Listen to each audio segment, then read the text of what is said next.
पद नीचा हो जाने का कारण? जितना निश्चय बुद्धि होंगे उतना ऊंच पद पावेंगे। नहीं तो बच्चों को अनेक प्रकार के संशय आते रहते हैं। क्या पढ़ाई की एक बात पर नहीं, पढ़ाई की ढेर बातों पर संशय आते रहते। कितने प्रश्न पूछते हैं, एक प्रश्न का समाधान करो तो 10 प्रश्न खड़े हो जाते हैं। जैसे शास्त्रों में वर्णन है, एक रक्त बीज राक्षस था, एक बूंद उसकी गिरी और ढेर के ढेर पैदा हो जाते थे। तो ये संकल्पों के बीज हैं। जो प्रश्न पैदा होते हैं वो भांति भांति के अनिश्चय के संकल्प ही तो हैं। एक संकल्प से कितने ढेर के ढेर संकल्प पैदा हो जाते हैं जो अनिश्चय पैदा करते हैं, समस्याएं खड़ी कर देते हैं। समाधान नहीं, बाप आकर सबका समाधान करते हैं। कहते हैं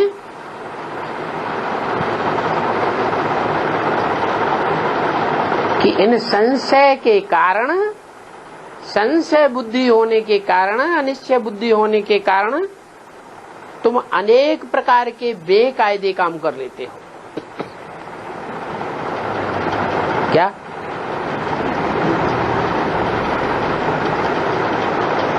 कोई न कोई संशय आता है, कोई न कोई अनिश्चय पैदा होता है। और अनिश्चय के पीछे ऐसे नहीं कि हमारे मनसा तक सीमित रहता है, मनसा से वाचा में आता है और वो वाचा में आया हुआ हम दूसरों को सुनाते हैं, दूसरों को सुनाते हैं। वाइब्रेशन खराब होता रहता है।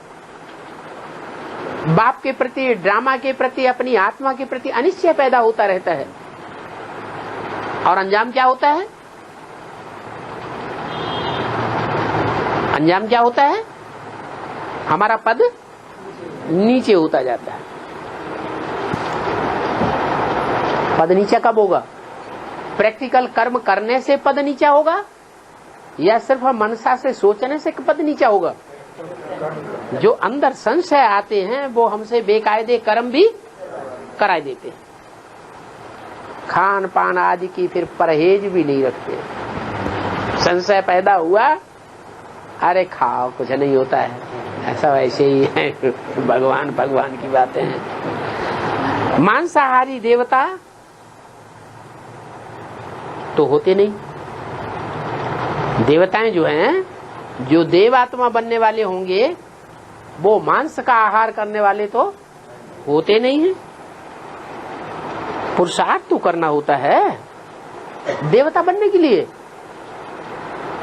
प्रैक्टिस तो करनी होती है। पुरुषार्थ ही नहीं करेंगे, खुला खान पान छोड़ देंगे, खुला रहन सहन छोड़ देंगे, खुला संग का रंग लेने लगेंगे तो ऊंच पद थोड़े ही पा सकेंगे।